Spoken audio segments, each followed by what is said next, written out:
You are cold. You are hungry. You have a knife, small, chipped, the edge dulled from too much use. It's the most important tool you have.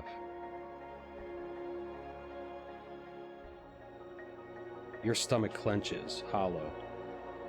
You do your best to ignore the groans, and then a miracle. A can of beans. It's possible you'll make another half day with these rations. You press the blade against the rim, sawing carefully. The metal resists. The knife grinds, slips, and bites in again. You keep going. The lid bends, warps, and then finally gives. The knife breaks. For a moment you just stare. The knife was not just a weapon. It was the thing that made survival possible. A tool for defense and for carving, for cutting kindling and for opening the food that keeps you alive. And now, because you needed to eat, it is gone. But none of that matters now. You eat.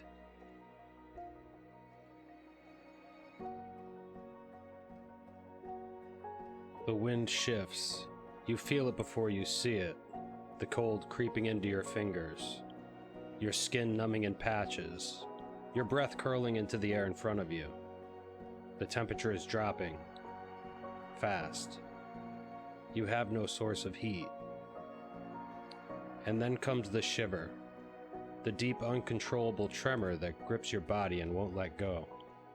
Your throat tightens, your lungs burn. You cough. A dry cough at first, then deeper, harsher. It rattles inside you. Your chest aches. You know what this means. It's not just the cold anymore.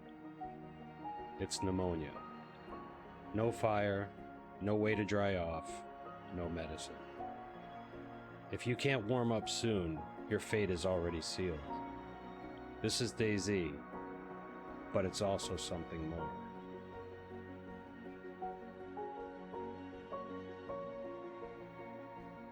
When we think of survival, we often imagine adventure. A lone figure against the wilderness, a hero against the odds. But real survival is grimy, slow and cruel. It is hunger and distrust. It is watching your own breath in the freezing air and wondering, if I stop moving, if I let the cold in, how long will I last? First, DayZ asks, will you survive? And then when the hunger gnaws and the cold burrows deep, when the coughing won't stop, DayZ asks the real question, what are you willing to do to survive?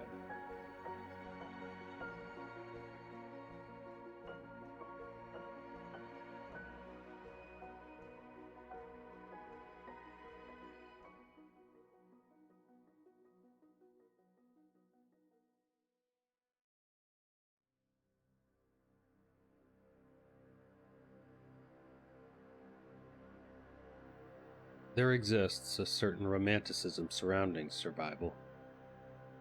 A belief that sheer strength, willpower, and determination are the sole arbiters of who lives and who perishes.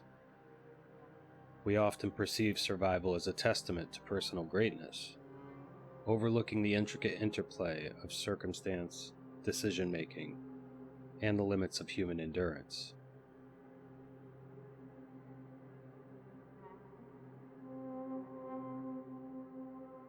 In April 2003, Aaron Ralston embarked on a solo canyoneering expedition in Utah's Blue John Canyon. Navigating the deep, narrow passages carved by millennia of natural forces, he moved with confidence, his experience guiding each step. However, a sudden shift dislodged an 800-pound boulder, pinning his right hand against the canyon wall, trapping him in a remote location, miles away from the nearest paved road. For over 5 days, Ralston fought to stay alive. With less than a liter of water and 2 burritos, he rationed what little he had. He chipped away at the boulder with a dull multi-tool, set up a makeshift pulley system, and attempted everything he could do to free himself. The rock did not move. The canyon did not care. The sun rose and set. The heat of the day gave way to the cold of the night. His body weakened. His mind wavered. He began to hallucinate. And in those hallucinations, he saw something strange. A vision of himself escaping, a child in the future, a life that still existed beyond this canyon. It was then, on the 5th day, that Ralston made his choice. His arm was already dead, the blood long since cut off. If he did nothing, he would die there too. He tied a tourniquet, and he pulled out his knife. The first cut was agony, the second cut worse. He sawed through muscle, through fat, but when he reached the bone, the blade was too dull. He had to break it, twisting, until the shattered ends snapped apart. And then, the nerves. Later, he would describe it as a burst of light inside his body. Pain beyond description, beyond comprehension. But he did it. And then he walked 8 miles, bleeding, broken, alone, until he found hikers, until he was rescued. It is a staggering feat, a moment of human endurance so extreme it hardly seems real.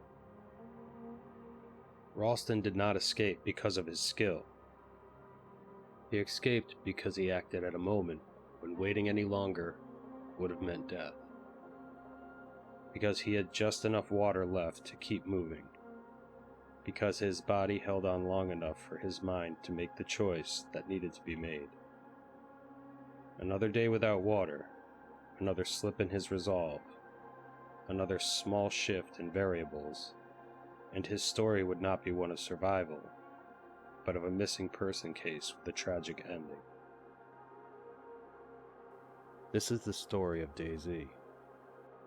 You can plan, you can prepare, you can do everything right, but at some point, one wrong decision, one moment of hesitation, sets your story in an irreversible path towards a tragic end.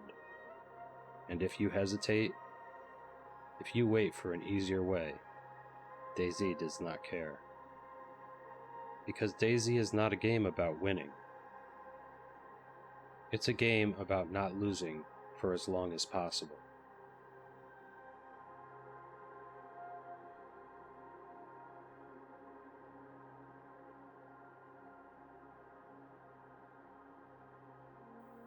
What does hunger do to the body? It starts as a dull ache, familiar, ignorable. A reminder, not a threat. But hunger does not remain a passive discomfort. It is a process, a slow dismantling of the body as it exhausts every available resource. At first, the body consumes glucose, the fuel it keeps on hand for quick energy. When that is gone, it moves to fat reserves, breaking them down into energy. Then, when the fat is depleted, the body turns on itself. It begins breaking down muscle tissue, consuming the very fibers that allow you to move, to lift, to fight. Your heartbeat slows, your body temperature drops, your immune system weakens, your strength fades. And then your decision-making changes. Severe hunger does not just weaken the body, it rewires the brain. The areas responsible for long-term decision-making, patience, and morality start to erode. Thought slows, emotions dull. Food becomes an obsession, a singular need overriding everything else. At some point, hunger stops being about discomfort. It becomes about what you are willing to do before you die. The Donner Party did not set out as cannibals. They were families, husbands, wives, and children. They were people who had planned for a future together. But when they became trapped in the Sierra Nevada mountains, when the snow cut off all hope of escape, when the food ran out, they changed. At first they rationed, then they killed their animals. Then they boiled leather, scraping every last bit of nourishment from their belongings. Then, the dead became food. Not all at once, not without hesitation. But hunger does not present you with a single choice. It grinds you down day by day, until the unthinkable feels like the only option left. The Donner Party did not wake up one morning and decide to eat human flesh. They woke up one step closer to it. In 1972, Uruguayan Air Force Flight 571 crashed into the Andes Mountains. 45 people were on board. The impact killed some immediately, and the freezing cold killed more in the nights that followed. The survivors huddled together, waiting for help. It did not come. Days passed, then weeks. They searched the wreckage, found some food, chocolate bars, and wine. The barest scraps of nourishment. But it was not enough. Slowly, their bodies began to consume themselves. Then the hunger became something else. The bodies of the dead were there, frozen by the snow, meat untouched, preserved by the cold. At first no one spoke of it. Then they started to talk about it in whispers. Was it unthinkable? Was it wrong? Or was it, after weeks of waiting, ribs pressing against skin, minds slipping into delirium, the only option left? The first person to eat did not want to. None of them did. But they were unfortunately forced to understand something that I think DayZ communicates so well. There is a point where survival and humanity are no longer the same thing. They ate. And because they ate, they lived. They were rescued after 72 days in the mountains. And when they returned home, they carried with them not just the weight of their survival, but the knowledge that the people who saved them were the people they used to be. In DayZ, when you eat human meat, it comes with a cost. It will fill your hunger bar. It will keep you from dying. But your character will start to laugh uncontrollably, at random, an eerie, involuntary sound that signals to everyone around you what you have done. And just like in real life, hunger does not end when you eat. It follows you. It marks you. Because DayZ does not just let you choose to eat human flesh. It lets you live with the fact that you did.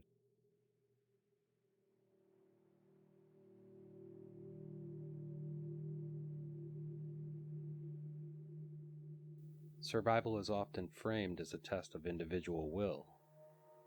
But when things truly fall apart, we don't retreat inward. We reach for each other. There is an evolutionary pull towards cooperation. Something intrinsic. Predators hesitate around a pack. A single sentry means the rest can sleep. When you're down to your last 2 matches, it's not irrational to share one. But cooperation has an expiration date, a point at which the morality of survival stops being philosophical and turns into, what are you willing to do?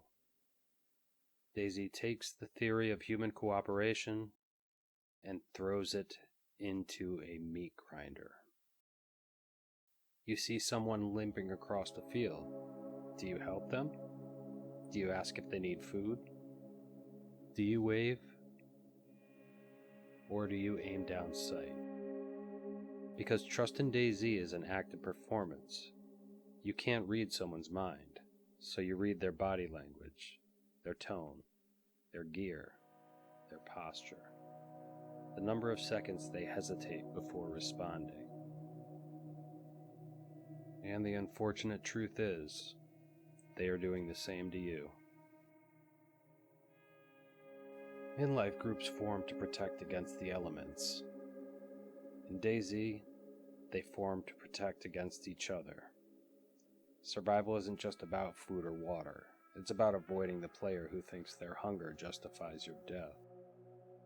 But what's fascinating, what keeps people playing for thousands of hours is that sometimes, despite all logic, people do choose to trust. A stranger throws you a can of beans and doesn't shoot you in the back. You team up. You share a fire. You survive together for 10 minutes or 10 hours. And then they die, or you do, or worse, they betray you when you finally let your guard down. DayZ creates what no single-player survival game can replicate: the emotional weight of cooperation, with stakes. Unscripted, not narrated, real human emotion emerging from code. Paranoia, grief, guilt, the bitter satisfaction of revenge.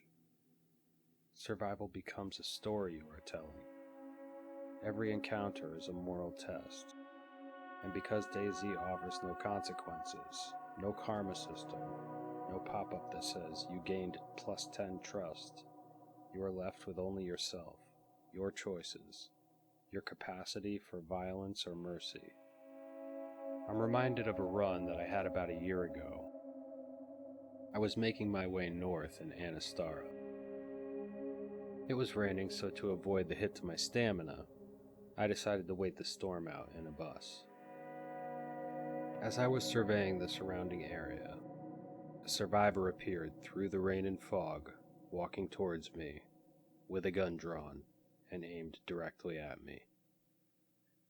I raised my SKS and missed my first shot, hit him with the second, and he unconned me with a .357 revolver. Headshot. I came to, picked up my SKS again, searched around and couldn't find him, and then bang, unconned again. I woke up from my little nap tied up. I thanked him for not ending my run and asked him if I could just keep my knife. I could hear in his voice that his heart was racing just as much as mine, as he informed me that I was his first ever captive in the game.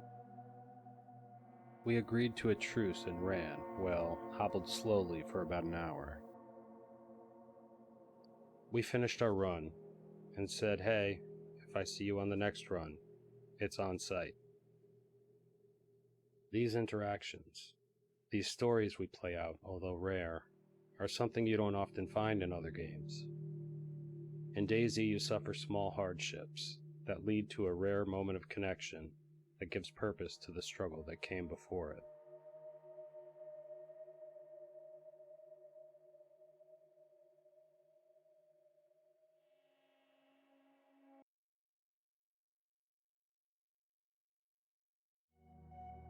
Born from a mod, spending years in early access, and often criticized for its clunky mechanics and persistent bugs, DayZ remains. Its endurance isn't due to polish or frequent updates, but stems from offering an experience unlike any other. Many survival games provide structured experiences, quests, base building, skill trees, and progression systems. DayZ, however, strips all that away. There are no objectives, missions, or permanent bases. You're left with just your character, the environment, and time. This minimalistic approach means that every moment in DayZ carries weight. Finding food requires scouring abandoned towns, each venture fraught with potential danger. Acquiring a weapon might involve intense confrontations or sheer luck. Encounters with other players are unpredictable, oscillating between camaraderie and lethal hostility. And even when you die, DayZ offers no orchestral swell, no slow-motion heroism, no over-the-top death animation. You just fall to the ground. The screen fades to black, and in simple, unembellished text, the only thing left of your character appears. Despite its imperfections, DayZ offers something rare, unrepeatable stories. There's no respawning with your gear intact or reverting to a previous save. Each life is unique, and death is final, leaving behind only what others might scavenge from your remains. This brutal authenticity fosters a profound appreciation for each moment. The game's challenges, its unfairness, loneliness, and unpredictability mirror the transient nature of existence. In Chuck Palahniuk's Fight Club, there's a scene where Tyler Durden creates a temporary piece of artwork using driftwood on a beach. He aligns the logs so that for one fleeting moment, their shadows form a perfect hand. Reflecting on this, he remarks, "A moment was the most you could ever expect from perfection." This sentiment, in my opinion, reflects the core of DayZ. The game's beauty lies in its impermanence. Achievements are temporary, structures decay, and every success is ephemeral. But it's this very transience that makes the experiences profound and memorable.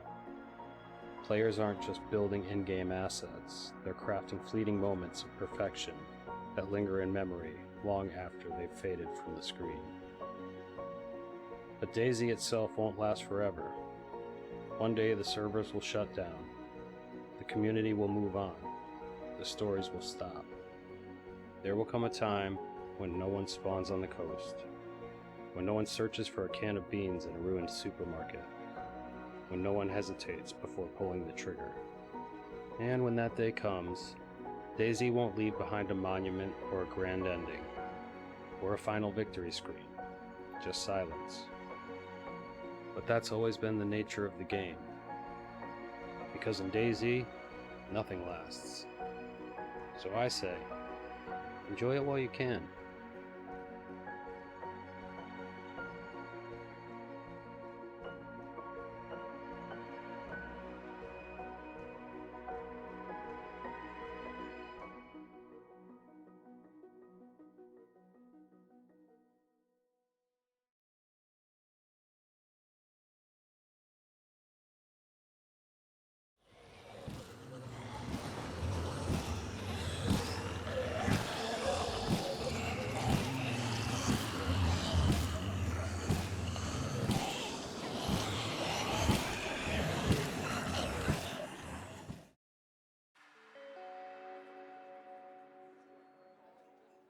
Well, this one took quite a while to make, and hopefully you all enjoyed the video.